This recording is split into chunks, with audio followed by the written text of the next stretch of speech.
Welcome to Little Birdie Podcast. I'm your host, Nick Heathcote. Sammy, Jane, Todd is with me again, but we've got a special guest. We've got a super sub. We've got Jake Norton from Melbourne Racing Club joining us. Welcome, Jay. Hi, Scooty. I'm on cloud nine, mate.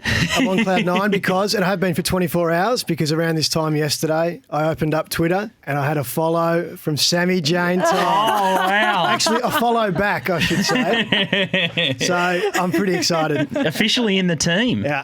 SJT? Yeah, well, it's a coveted thing, that. So you've earned it. Congratulations. Thank Welcome. you kindly. I'm chuffed. Now, they've got a couple of niggles with a couple of our special guests on the show, so this could get a bit of argy-bargy later in the show, but Jake's a big sporting nut. He's a vocal Bombers man on Twitter, so we might ask him about the silver bullet to turn around the club a little bit later on in our AFL segment.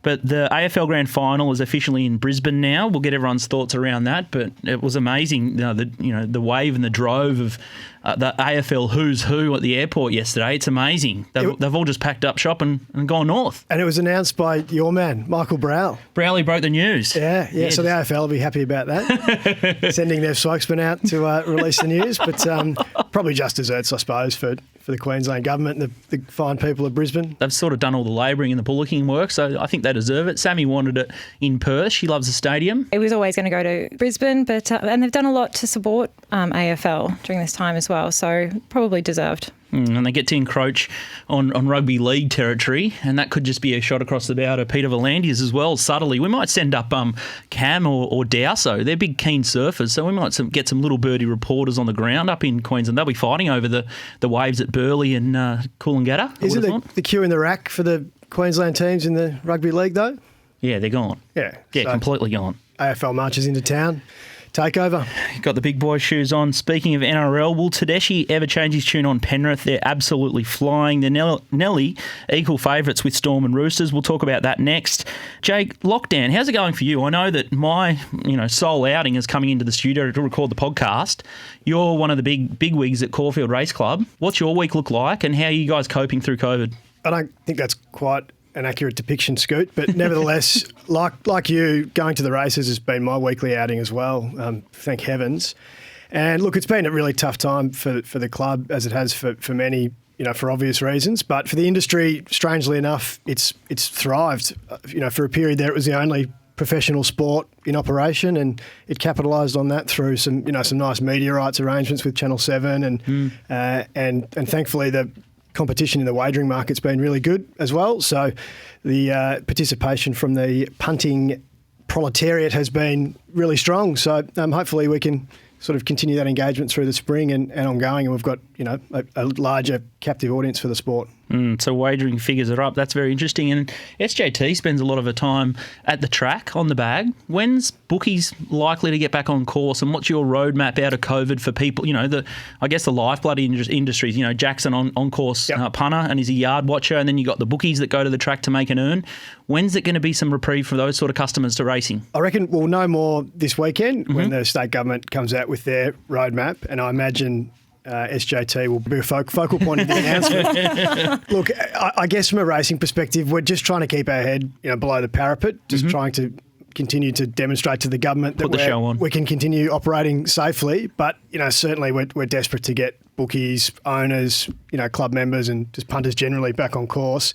It's a strange feeling being on track without all those people there. So the sooner that can occur, the better. But obviously it's got to occur under a safe environment. So we'll just do the right thing by Dan Andy and just do our best and do what we're told. Such a strange feeling not being at the track on a Saturday. Like I wander around going, what the hell do I do? Like what is a Saturday without being at the races? I just don't know anymore. Well, now I guess you feel like, the pro punters usually sit at home and, we're just smashing away on our laptop. And I feel sick. Is that part of it? There's that 10 a.m. to 12 o'clock anxiety where you just can't wait for the races to start. That's if you've done your work and you're prepared. So I love it. And the telecast, all in all, at buyracing.com is great. I think, they've made a little bit of a meal of the mounting yard. It doesn't, defies logic for me. If people can't go and see their horse, as an owner and as a punter, I still want to see what happens when the horses go around the track. And the logic to me says that if people are locked out, you need to show that as a basic. So in terms of crowds, Jake, you guys at Melbourne Racing Club have diversified your asset stack.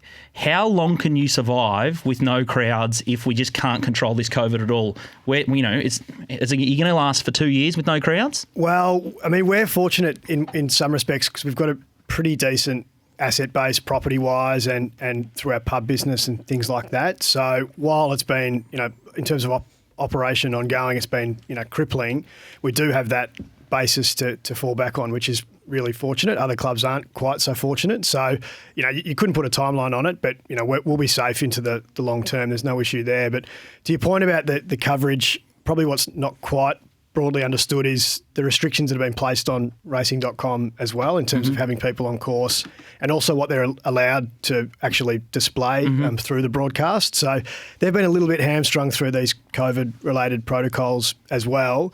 But, you know, you can rest assured that those sort of conversations about the coverage and about how it evolves once lockdown kind of, or the regulations decrease a little bit, how that kind of amps up again. So they've certainly got their eye on the balls on that respect. Now, I think we had you on the show maybe 10 episodes ago, or it could have been 20. I've got no idea anymore, and I don't even know what day it is today. But the track looks like it's playing a lot better. You got on the front foot. You were pretty open and candid about how that was going. And then up Bob's a really windy day on Saturday, but for the last couple of meetings, I think the track is good, and I don't know if you guys have figured it out or have done anything differently, or whether it's just Mother Nature has, you know, repaired it. But it looks like it's in great nick. We have actually done a few things differently around, you know, mechanical preparation and things like that, which we had really started doing a lot over the last couple of years. With the new policy over the last 12 months, it's required track managers to present, you know, tracks with the sting out from the start of the meeting. That's probably been a little bit of a challenge that I think track managers generally have taken a little while to get their head around, but really confident that our guys and Jason Kerr in particular at Caulfield is right on top of that. And I think the last couple of meetings have demonstrated that, you know, it's been good, fair racing. And gee, it was just good to get back on a decent racing surface last week. I think the weather and the impact Mother Nature's had on the courses has had a genuine impact on patterns and things like that. So bugger about the wind, and it can be an issue at Caulfield because it's quite an open space, but at least, you know, I think we've got the track situation right anyway. Will part of the new grandstand and some of the apartments in there affect that much? Will it create much of a buffer, do you think? Yeah, I mean, it's probably like anything. If you get a marginal windbreak, it's going to help. But, you know, Caulfield Racecourse is only about 3 k's from the bay, which is a pretty windy place as it is. So you're always going to get blustery conditions, no different to Flemington, no different to Moonee Valley, really. But Caulfield is exposed, and I guess all we can do is try and inform people of what the wind is doing and how that might impact tactics and the way races are run and things like that, because we can't stop the wind. We'll give you a little bit of a breather, but on Sunday there was an interesting one with Exelman, the Lamming and Walker saga. There was a lead bag missing. I think Walker's got a $2,000 fine. I don't really want to touch on it. It seems to be done to death. Racing.com have covered it, but in my opinion, the horses never really had an opportunity to win, and I think to scratch the runner is the fairest thing for the punter, and it's fair for everyone that you just do a little deduction and play on. These situations don't happen that often, so I don't think it's relevant for horses that finish 3rd, 4th, 5th, all the way down the line. But if the horse goes over the finishing line with the wrong weight, it should be just a scratching and play on and deductions, and you go to the second. Do you guys agree? You're absolutely right. We need to look after the people who are supporting the industry most, and that's owners and punters. Like, we really need to keep them at the forefront of our mind with all policies that we make. And I just think there's been a bit of a disconnect there. Yeah, I'm inherently in favour of looking after the punter. So I tend to agree. It does open a Pandora's box from an integrity perspective, which, you would hope in this modern day we can overcome any kind of risk there. So, and then there's the issue around what happens with multiples and quaddies and exotics and all that type of thing. So it's probably not as simple as the solution may sound, but it's got to be something like that, and it's got to favour the punter. I agree. Exactly. Now, another one that we will touch upon, but I can't go into it. We're running out of time here, and we'll get to the fun side of the show. But Farnan's all of a sudden embroiled with Phoenix Thoroughbreds. Their ownership group is under a bit of a cloud. So if you want to head to the Sydney Morning Herald, you can pick that story up, and I'll let you guys form your own opinion there. But an amazing read. It is an amazing read. Really so Fran unreal. and the Star Colt, and Gay Waterhouse trains that one, and Phoenix Thoroughbreds. There's a great cryptocurrency. Yeah, cryptocurrency. Like, this is just too good. There's always seems to be something going on in racing that just bubbles away at the surface, and when new money comes to racing, there's always got to be sort of questions asked. Now, you guys were talking about betting at home, and when I bet at home, I bet with puntingform.com.au. It's the best database for me. We might have to try and organise a little bit of a deal with Caulfield, Melbourne Racing Club, and get some puntingform.com.au data. But in the meantime, if you're betting this Saturday, Sammy, make sure you head to puntingform.com.au. They are the best online form guide and database. You can do all your homework there and be well prepared for the weekend. Up next, we'll talk AFL with Cam Dean and Dowson. Welcome back to Little Birdie. My name's Samantha Todd, and I'm here with Scoot and Jake Norton, and we're talking about AFL with the boys. And first up, I think we've got Cam in the studio. Welcome to the show, Cam. We've got a smooth mover here. Jake Norton is on fire, and he's a Bombers man. He's hurting after last night. Hit me. Yeah, Little Birdie told me he was a Bombers supporter. That's a bit disappointing, but we'll move on. It was an interesting game last night. Joe Danaher's making a big difference to that side. It's just, it's very obvious that his kicking's an issue, but I think it'd be really important if they can hold on to him going forward. What do you think there, Jake? Yeah, look, I think otherwise the club lacks a fair bit of star power, Cam, so I tend to agree. And look, I look at other clubs and the way that we've treated our personnel over the years, and I see Trav Boak and Joel Selwood still dominating for their clubs. Essendon took Scott Gumbleton ahead of those two blokes in the draft. And so I think that speaks volumes, and we haven't quite got it right since. So if we can keep on to Joey, all the better. If you mentioned Scott Gumbleton, you're a true Essendon supporter. The scars are still healing. So what is the silver bullet for Essendon? What's the big player that they need, Cam? Well, I think they've got the players. I don't know whether Jake would agree with me. I just don't really love the way they move the ball at times. Their last two games, their first half has been terrible, but when they get going, they can be an amazing side. But, they're probably the disposals their issue. So you've got like Shield and Heppel and these guys, they either butcher it or they move the ball sideways. But if they can move it quicker, they've got these good forwards. They've got the worst good player in the competition in Cale Hooker when he goes forward. He can be a star, but he can be hopeless. They've got a lot of talent. I can see them going all right if they get together and go again next year. Now, while we're looking in the rear vision mirror, the Saints in Alice Springs. We've got the little side bet. I have to play around a golf in my undies only. It looks like they're now 7th. Will they even make the 8? They'll make the 8. You're very bold backing $3 shots, aren't you? Look at that, mate.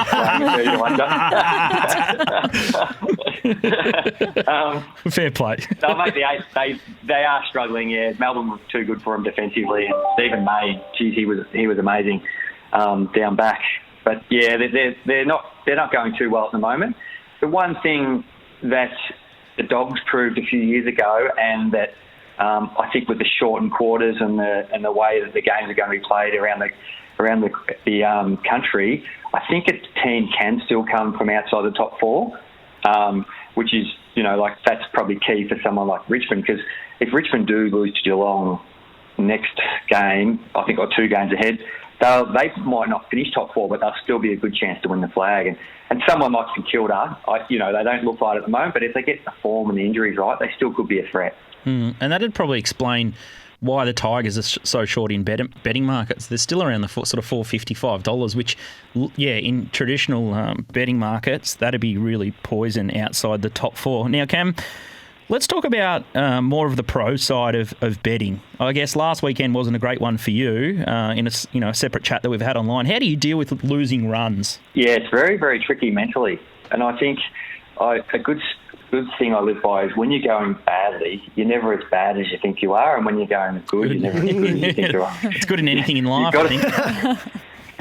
You've got to stick to that, and you just got to stick to the systems, and it does turn around. But you can't always win every weekend, and you're backing a lot of things that are outsiders. Statistically, more of them are going to lose than they're going to win. So you just got to accept losing and continue with the systems. Touch of the footy coach press conference about Cam. Hey, There. he's good, isn't he? Good speaker. Yeah. And now, Cam, for new listeners of the show, you've been in the game for about 10 years, so this is no new ground for you to have one bad weekend on the punt. But what's the biggest change, either side, as a punter or a bookmaker? What's the biggest change in AFL betting markets in the last sort of 10 years? Well, when I started, there wasn't even total points offered. So it's just been enormous. Like, the market's become more efficient on the core markets. So, like, your line and totals, they've become a lot more efficient. But I think even as well, the bookies are harder to get on with. So that's probably the biggest challenge for me, is that back when I started, there wasn't as many bookies, but they would take a bigger size bet. But nowadays, it's quite hard to get a bet on with some of these bookies. But as you know, Top Sport, they're as good as they are, they'll take a decent sized bet. But outside of Top Sport, you're really struggling. So managing accounts is just as important sometimes as finding the value. Bit of right arm over the wicket there. Now, looking for this weekend's angles, it's a funny round. It's a bye round, so there's only a couple of markets up. There's one big game for this weekend or for this round that goes till Friday. That's Brisbane v Collingwood. There's about 4 or 5 games left in the season that are really important to the dynamics of the flag. And that one of the big ones is Brisbane v Collingwood, because if Brisbane lose that to Collingwood, then they're in a little bit of trouble to finish top 4 as well. And Collingwood obviously need to win that to finish top 8. So I really like that game, and you know that those sides are both going to be going full tilt. So that's another reason I like betting in games, when you know that both teams are going to be up for it. And I quite like Collingwood there. I don't think they're 13 points worse than Brisbane. Well, there's a bit of home advantage in that, but also I just like that plus there at plus 13.5. So I'll probably be chiming into that. Sammy, market? Yeah, beautiful. Spot on there. So Lions are $1.44, Collingwood $2.75, and as you said, the Lions 13.5 points there. And a couple of weeks ago, you tipped up Port Adelaide to finish on top of the ladder. So if Brisbane Lions topple on Friday night, it could make a good thing of that. Any other... there's that game, and then there's that Geelong-Richmond game that comes up in I think Friday week, and that's going to be another big one, because if the Cats drop that, then Port can even drop a game and still finish minor premiership. Season defining. Any other angles before we let you go, Cam? Yeah, there is one that I wanted to discuss last week, but we ran out of time, and I don't think it's going to be popular with you because it's a big price. But we've looked at Coleman and we've looked at Brownlow. I looked at Rising Star recently, and I think it's a really soft year. And I saw that Matt Rowell is at some bookmakers he's 40-1, and I just feel like there's a chance he could get some media attention coming late in the season. That it's a soft year, and he was so good early, but he's still a sniff. And I think the 40-1's worth a shot. I just feel like I think Gary Lyon and Tim Watson were talking about him on SEN the other morning, and you just need a few articles and a bit of media and a bit of momentum, and you can. That's a big driver with the way Rising Star is awarded. I think you dropped the magic word there, momentum. That's what this show's built on. Cam, you've been brilliant yet again, and all eyes on Brisbane, Collingwood and Geelong and the Tigers the week after. Thank you very much, guys. Thanks, mate. Up next, we've got Dawson's Creek. We've got Ian Dowson. Hi, Ian. Hey, guys. How are we going? We're fantastic here, mate. We might give the tonsils a breather this week, and we might test Jake Norton on our favourite segment of the week. Now it's time for Bad Beats. Oh, was that any good, Dowson? Not a bad starter. We'll give him a pass on that one. Well, first of all, a big shout out to Pig Russell.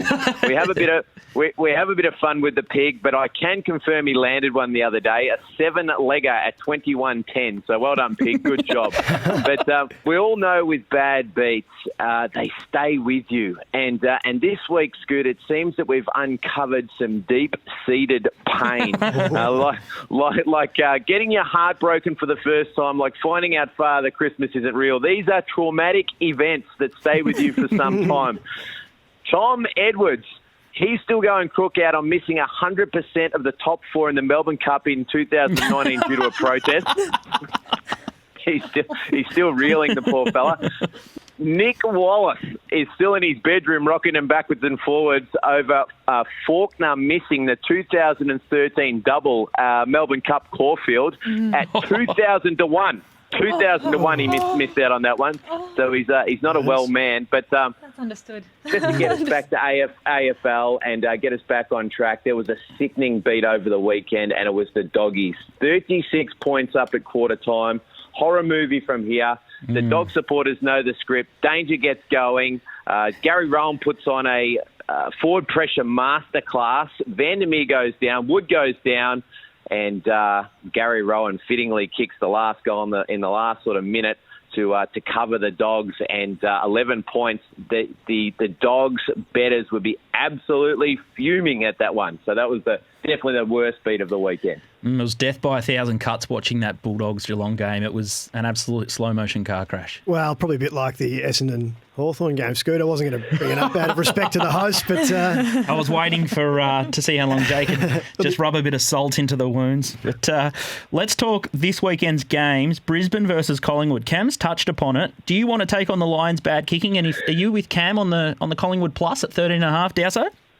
Yeah, well, I think the plus is where you want to be pretty much the whole week. I think a lot of these games have been overstacked, and we've seen already 2 of the first games this week have covered. So, I am with the Pies on this one. They looked a bit better on the weekend. They've had a bit of a rest. I know Brizzy have had a rest, so I'm a little bit concerned about the fact that they've recovered, because I did think they were starting to look a little bit sluggish.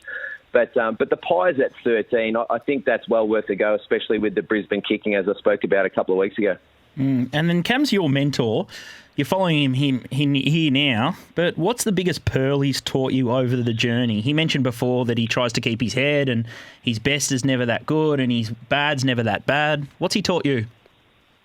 Yeah, I think there's a few things, and they're probably not necessarily things that he sat me down and said, now, Dash, you got to do this, you got to do that, or whatever. But there are certain things that I've picked up, and I think one thing that I remember him saying to me, and this was just last year, he said, don't be fooled by what you see. So I guess, like a golfer that's got a really ugly swing that still manages to hit it down the middle of the fairway every time, result is more important than method. So don't get too fixated on what things are looking like. Be more worried about the actual results. So I think that's one. Perhaps another one is just don't get too caught up on things that have happened earlier in the year. Just stay focused on what sort of happened in the last 3 to 4 weeks is probably more important than what's happened prior. That's good advice. And probably understanding home ground advantage. I think when you're trying to line a game, really think about what sort of advantage is someone actually getting from playing at home, and how is that impacting the betting line. I think that are probably a couple of things that I've picked up over the years. Do you think, Dowso, with the grand final being played in Brisbane this year, which you think the majority of the finals will be too, that point you made about home ground advantage will be particularly telling this year? It's huge. It's a free kick for Brisbane, really, and it goes massively against the West Coast Eagles. I mean, that's one thing that you can go back into the history of time and look at West Coast performance away from home. It's not great, and we've seen it already this year when they went to Hub the first time, and we've probably seen it last night again and against Richmond. They really battle away from home. So I think that's a massive kick in the pants for West Coast. If it was reversed and West Coast had it at home, well, it's all in on West Coast. But yeah, I think West Coast is that one now that you can probably start to not worry about as much. Beautiful. You and I have both said to lay them in the last couple of weeks. So all of a sudden, it's coming up roses for us in some form of AFL life, because we're not going to discuss Hawthorn this week. Dowso, you've been brilliant. Your next best plus for the rest of the round? Yeah, I think you have to be on the Pies. Thanks, Dowso. We'll talk to you next week. Thanks, guys. Up next, we've got Nick Tedeschi to talk NRL and the Hall of Fame, and there might be a little bit of argy-bargy. If you're betting this weekend, Sammy? Got to bet with Top Sport. They're offering $2 lines, that's even money lines, guys, to win up to $200 on any sporting event. So that's obviously your NRL and AFL. Husky voice there. Hi. Make sure you are betting responsible. Make sure you know your limits and you're betting within what is responsible for you. If you're worried about yourself or a loved one, call Gamblers Helpline on 1-800-858-858. You're listening to Little Birdie. It's Sammy, and I'm here with the boys, and we're talking NRL. But first, It's Top Rope Tedeschi talking Hall of Fame. It's been a big couple of weeks. Hazel, Chauffeur, Barosha, the text messages that stopped the nation, and Siebold, the man who single-handedly stopped Broncos. It's been a big old time for the Hall of Fame, and a couple of cracking contenders this week. A couple of red hot contenders. They both did a favour to the punters, but just missing out this week, Adam Reynolds, the best kicker in the NRL. Total last week in the Parramatta game, 38.5. 38-0, the final score. He misses a conversion next to the post. Sickening. He's been on the side all day, misses it next to the post, and then with a minute to go, Parramatta trying to score. Does a fancy little drop out to kick it out, get the ball back, and get the total. So well done to him. But just out to Jamal Murray, the Denver Nuggets point guard, who, in an act of great selfishness that pleased a lot of punters, the Denver Nuggets down by 5, a second to go. The line, Utah minus 3.5. Jamal Murray on 47 points. Jacks up a 3 to get to his 50. Lands it. Every Utah punter who's home and hose, do their dosh. Every Nuggets punter is up and about, including one punter who MGM reported won $215,000 on the back of it. So Jamal Murray goes in this week. Easy selection there, Jamal Murray, the Canadian basketball player. Now, Top Rope, do we do a special introduction? Jake Norton's in here, and you guys have a bit of a checkered past. There's a colourful history. Should we go down that road? Oh, it's just great to have one of the great Twitter trolls. I know Jake has a great love for the game of rugby league in the NRL. I'm sure he's going to be very involved in the next segment. I do love a few things in particular about rugby league. I love the fact that the Melbourne Storm are probably about, the 15th most popular sporting team in Melbourne, yet by every measure, year in, year out, they're the best club in the NRL. I love that. And I also love the PR machine that the NRL is because, let's face it, it's a fairly drab game. So they seem to generate controversy, off-field controversy, week in, week out, whether it's Nick Tedeschi assassinating a coach on a fortnightly basis, or some player going to prison for various reasons. I love it, and it keeps the punters interested. So, congratulations to rugby league. It's going well. Top Rope. A lot of hot takes here, Jake. I thought you might have been trying to batten down the hatches and make sure PVL doesn't move the Caulfield Cup as well. I'm a huge PVL man. I hitched my wagon to him last year with the Everest. Don't forget that. But look, Scoot's got me all wound up, Nick. So I'll leave it at that. There's a cracking article out there on the monthly. Top Rope put it under my nose. It's authored by Lech Blaine, which could be an alias of Nick Tedeschi's. It's called The Art of Class War. We might tweet it out off Little Birdie's handle, but it's an absolute beauty, and all it does is blow wind up Nick Tedeschi's favourite man's backside. Top Rope. And it also just reaffirmed everything Jake just said. Melbourne elitism, trying to tread down the working class rugby league folks. Like poor old Top Rope Tedeschi, just a battler doing his best, just in a PBL mould. One of the great pieces of all time. It was. Look, it took me 3 or 4 reads just to get through. It was that exciting. It was. Just spoke about the great man in the terms that need to be revered. It just slagged off everyone that needed to be slagged off. It was one of the great pieces of all time. And Lech Blaine, I don't know you, but gee, I want to know you. We're brothers in arms on this front. 3 or 4 reads or 3 or 4 towels? A few more than that, Scooty. Now, Top Rope, you mentioned Adam Reynolds, the 38-0 thrashing of the Eels. They're smoked. They're cooked, the Eels. How good are the Bunnies, and are they making a real late run at this? Bunnies are flying. I think they were making a good run at it, but I think losing Latrell Mitchell last week for the season is going to hurt them no end.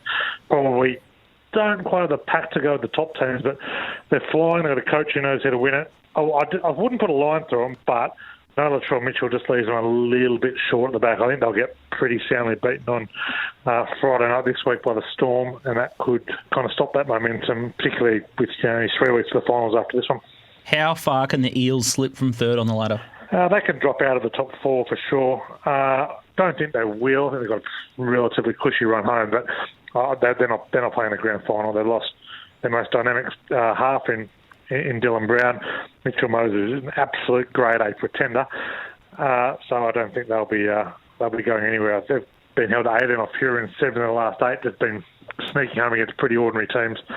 They've got the Warriors this week. They're going to the Warriors. It's going to get a bit ugly for them. Exactly. Now, we might skip up to the matches of the round. Sammy, can we get the odds for the Melbourne Storm versus the Sydney Rabbits at ANZ Stadium? Well, the Rabbitohs have actually firmed a little bit. They've gone from +5.5 to +4. You can back them at $2.45, or you can back the Storm at $1.57. Top right. We'll be steaming into the -4 on this one. The Storm are very good travellers. Jake's team, the Storm. Get them, Storm. I know, boys. The passion is filling the nation here. The Storm are really good travellers. They've got their key spine back now. They've won 25 of 32 all time against South. So South are the absolute bunnies, mind the pun. I think Melbourne will win this pretty easily. Sammy, the other match of the round is the Roosters and the Raiders. A couple of absolute beauties this week. Odds, please. The Roosters are the 6-point favourites here. They're $1.46 and the Raiders are $2.75. Very keen on the Raiders at the plus. I think they can win off the stick here. They've played the Roosters pretty well. Grand final replay, of course. Lost the game, but still covered the spread. Covered 4 of the last 5. Won 5 of the last 6 in Canberra against the Roosters. I'm not sure this whole Sonny Bill Williams return is going to be all that successful for the Roosters. So, look, they're going well, but I think the Raiders have been a bit underestimated. They've topped 34 points in 3 straight, so I think the Raiders can win in a close one. Great record as an underdog too. It's an interesting one there because I think they've drifted slightly for the premiership. The Raiders, they still look a sneaky roughie here. A loss here would probably consign them to finishing outside the top 4, which is going to hurt them. So both these teams on the same record, 4th and 5th. It's going to have a huge bearing on who gets the double shot this year. So I can understand why they drifted. There's such big outsiders in this game, but I do like the Raiders this week. Next best, I'll go. High scoring or low scoring game? Very low scoring game. These two don't have high scorers very often.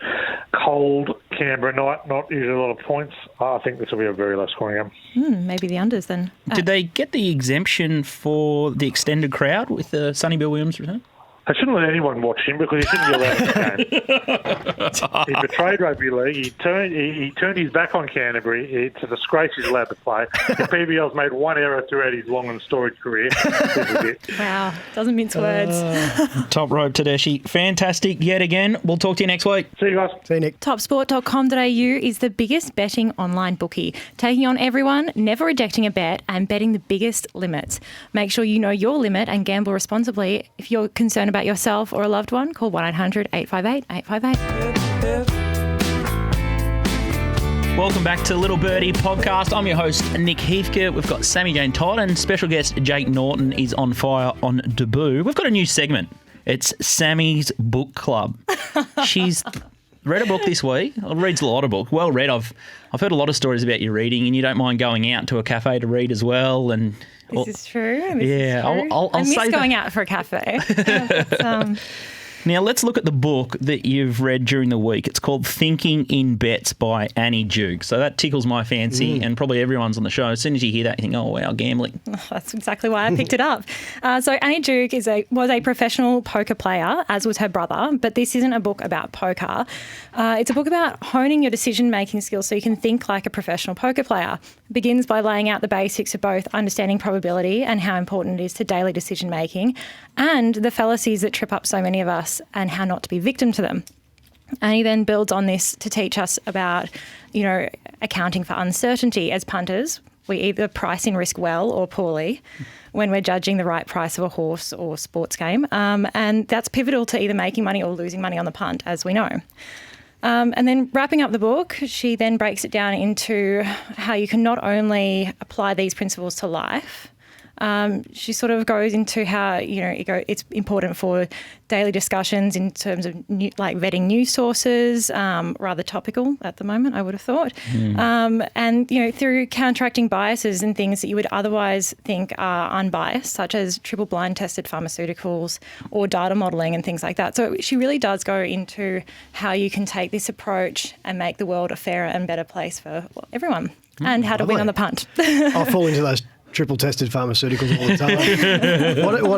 What are the major takeouts from your perspective, Sammy? I think the importance of dissension actually was one of the biggest parts that she sort of touched on, that we always need to sort of second guess what our opinion is and just take a moment to go, are we really as sure as we think we are on that horse, game, whatever it is, or on our opinions as well? We'll read. Yeah, I had a look at the. I read the Blinkist version, and I read a lot of books that are a bit too heavy in the Blinkist format. So that's like 13 or 15-minute summaries, and they just go bang, bang, bang, get all the key takeouts. And yeah, for me, it was I got the probability about life and making decisions based on that was probably the thing I learned. But yeah, from a punting perspective, I like. Looking at the market and seeing what the market's going to do and how that reacts. And I've been betting a little bit later lately and only doing my form and betting later, and I'm having better results when I'm blending in the market, what the market thinks, and using that wisdom of the crowd in there. But yeah, thinking in bets, it's a cracker and you should check it out. Now, another interesting betting market at the moment, and it probably relates a little bit with the book at the moment, is Trump and the odds in the American election. Everyone's probably got a view. Everyone's probably a little bit surprised with the market movements, but I think a couple of years ago, I think Hillary got into $1.10 and then ballooned back out, and Trump was the eventual winner. So it's very early days in the betting here. We're a long way away, even though it's a couple of months away, the election. But Trump's flux in the last couple of weeks have been very interesting, Sammy. Yeah, well, he got out to almost $3. I think he got to $2.71 with Top Sport, and he's now into $1.91. Joe Biden's $1.93, so he is into favouritism. Staggering. Jake? A bit of a race to the bottom, isn't it? I mean, since Joe Biden accepted his nomination, he hasn't really covered himself in glory, and that's reflected in the market. But I can't wait until the actual day of the election and seeing the markets fluctuate on that day. Like, remember Brexit a couple of years ago? That was just extraordinary.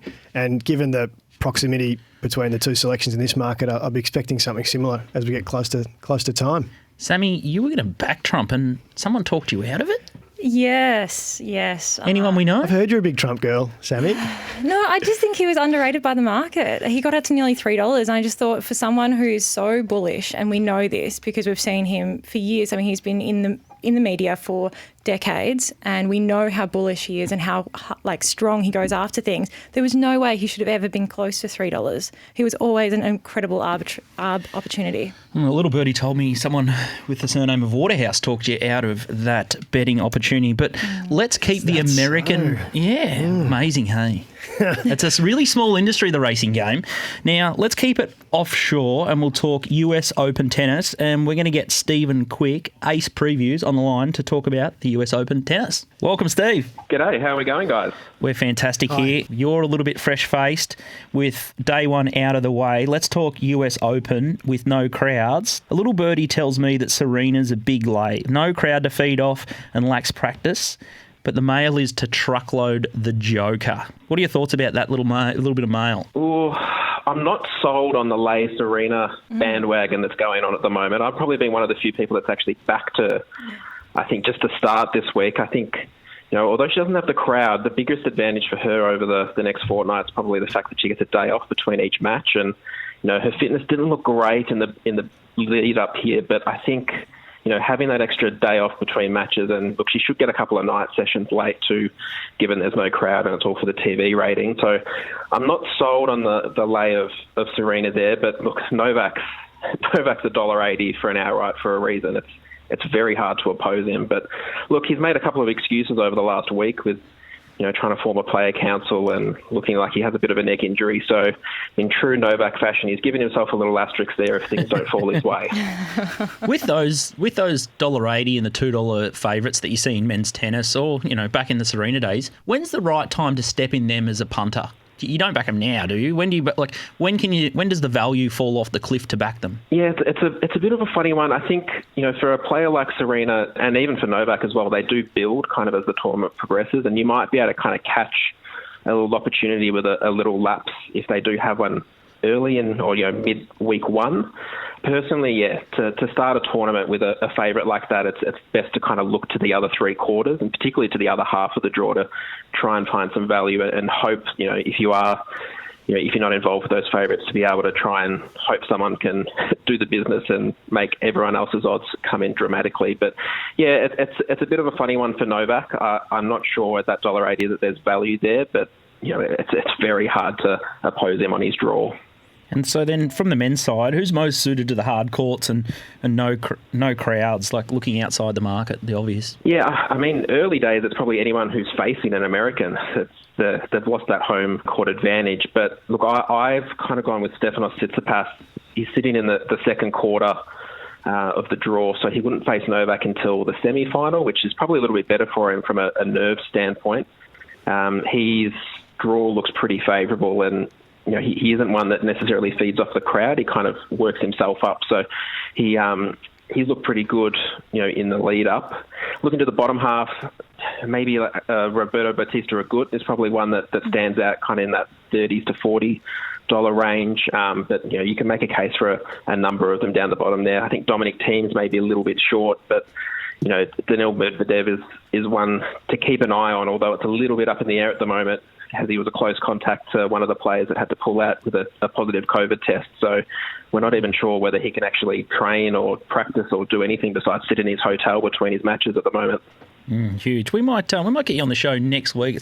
You're all over this, and the tournament's going to keep running. So what about a little bit of meat on the bone for the punters at the moment? There's a total bet that you like in the Novak Djokovic Kyle Edmund match. Sammy, the under/over total there is 27.5. So you can back Novak Djokovic at $1.65 at over 27.5. 224. Steve, which way are you going? Yeah, I do like the overs there, and even if you push to maybe like an alternate total up to 28.5, I think Edmonds looked pretty solid. He won his last 9 games of his match against Bublik in the first round. He has taken sets off Novak in the past. He's even beaten him on clay, but of his last 4 meetings with Novak, he's either won a set or taken one to a 7-5 or a 7-6, which is going to go a long way to sending this total over. And looking at Novak, he was dominant in round 1, but he is still having those lapses. I think it's that concentration. He's tuning in and out a little bit in these matches. So, look, I like the over on that one. Now, you had a little bad beat that you wanted to add to the show. What do you know?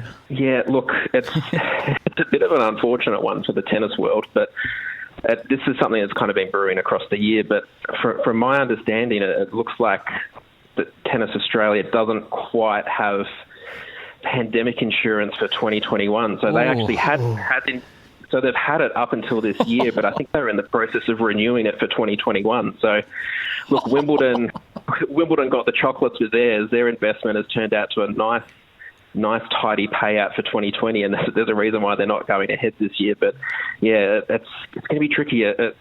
They've got a number of plans, I think, to try and get things underway for 2021, but it's going to be a tricky ask with the world how it is at the moment.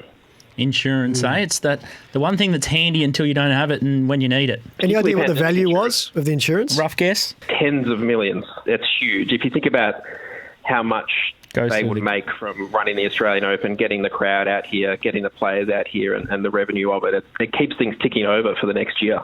It's probably a shoo-in for bad beat of the week. I'm getting the wind-up, Steve, but off air he's told me that Denis Shapovalov at the -5.5 is his next best. Steve, we'll get you on next week to when the tournament's getting to the pointy end, and we'll go in-depth there. But thanks for joining the show. Perfect. Sounds good. Thanks for having me.